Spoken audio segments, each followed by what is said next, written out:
Bonjour, je suis Christian Bonidal, 71 ans, ingénieur, docteur en sociologie, autiste de très haut niveau, Asperger.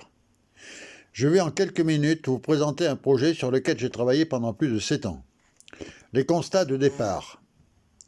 Le cerveau d'une personne âgée consomme autant d'énergie que celui de quelqu'un de 20 ou 30 ans pour une activité mentale donnée. Par exemple, décrypter un journal lui demande plus d'efforts. Alors que dans le même temps, son corps ne lui fournit que 3 à 6 fois moins d'énergie. Donc cette personne est obligée de s'économiser, et s'économiser, c'est moins bouger, et également zapper toute activité mentale qui pour elle lui paraît énergivore et où l'effort lui semble être inutile. Par exemple, une simple télécommande de télévision, un smartphone, une tablette tactile exige pour être utilisée que soit pensée, conceptualisée et accomplie dans l'ordre au minimum 3 gestes successifs. C'est trop énergivore pour elles. Elles vont donc totalement ignorer ces dispositifs et ne plus s'en servir. La notion de l'instantanéité du temps et la mémoire chronologique.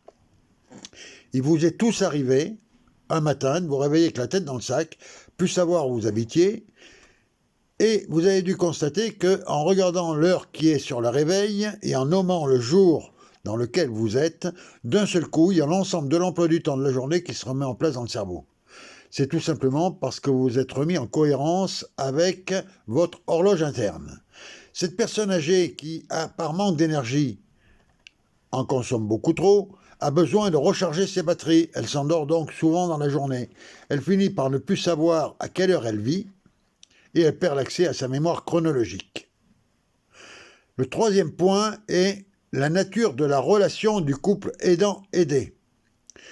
Pour la personne aidée, l'aidant est toujours quelqu'un de beaucoup plus jeune qu'elle. Il n'est donc pas légitime à lui faire une critique, à lui faire une observation ou à lui donner un conseil, ce qui est à l'origine de tout un ensemble de tensions dans le couple aidant-aidé. Pour résoudre tout ça, nous avons conçu un ensemble d'applications dont les deux principales sont l'application aidant et l'application aidé. Pour l'aidant, il va saisir son smartphone, comme vous le voyez à l'écran, et il va saisir les différentes informations. Marie, ce que tu as à faire, c'est aller chercher du pain, à telle heure, tel jour, à tel endroit. En bas de la machine va s'afficher une phrase qu'il va lire et il va se filmer pendant qu'il la lit. Il fait donc un selfie vidéo. Une fois qu'il a fait ça, il envoie le tout directement sur la tablette de la personne aidée, donc sur l'appli aidée, et là vont s'afficher la vidéo à gauche de la tablette, le texte en haut et une photo en dessous du texte pour illustrer le contenu du message. Ce qui fait que la personne âgée va pouvoir percevoir le message, d'une part en le lisant, d'autre part en l'entendant, et surtout en lecture labiale. Parce qu'il faut savoir qu'une personne de plus de 85 ans avec laquelle vous êtes en train de parler, si vous mettez la main devant vos lèvres, elle devient sourde. Donc, nous sommes dans des conditions où la personne peut recevoir un message sans avoir à aller le chercher et en même temps l'entendre parce qu'il est formaté en fonction de ses limitations cognitives. Le deuxième point, c'est le transfert de virtualité. Un homme qui réfléchit, une personne âgée qui réfléchit, dialogue avec lui-même. Pour une personne âgée, ce dialogue conduit à une véritable distanciation. Elle se représente un interlocuteur virtuel qui n'a pas de visage, qu'elle nomme monsieur ou madame, et avec lequel elle échange. En l'occurrence, voir la tête de son aidant sur la tablette 4 fois par jour va faire que le visage de l'aidant, qui est un visage virtuel, va venir se positionner sur le visage, la personne sans visage, qui est l'interlocuteur virtuel de réflexion. Il entre donc dans l'univers mental de la personne aidée.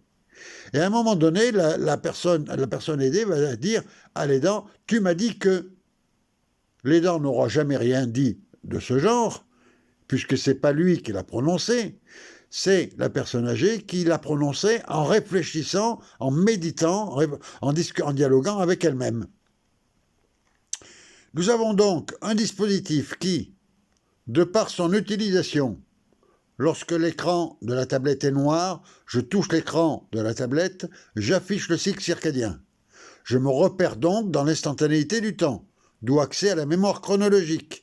Et en touchant le soleil, ce qui fait que je valide bien ma perception de l'instantanéité du temps, en touchant le soleil, je vais avoir l'affichage du message. Message que je peux entendre et donc organiser ma journée d'une façon beaucoup plus régulière. J'ai donc gagné sur tous les tableaux. J'ai un aidant que j'entends mieux, que je comprends mieux, que j'accepte mieux. Je retrouve l'accès à la mémoire chronologique, du moins j'évite de le perdre, et je régule mon comportement tout au long de la journée, donc je diminue les risques de dérive physiologique. Intérêt pour les investisseurs que vous êtes une cinquantaine. Vous êtes généralement investisseur immobilier et pour quelques-uns d'entre vous, business angel. Imaginons que 40 d'entre vous prennent une part de la société. Cela va conduire la société à posséder 40 prescripteurs de plus qui vont pouvoir amener des utilisateurs du dispositif AMI. La part en projection avec le développement de la société au plan national et international va prendre une valeur qui sera multipliée par un facteur 100.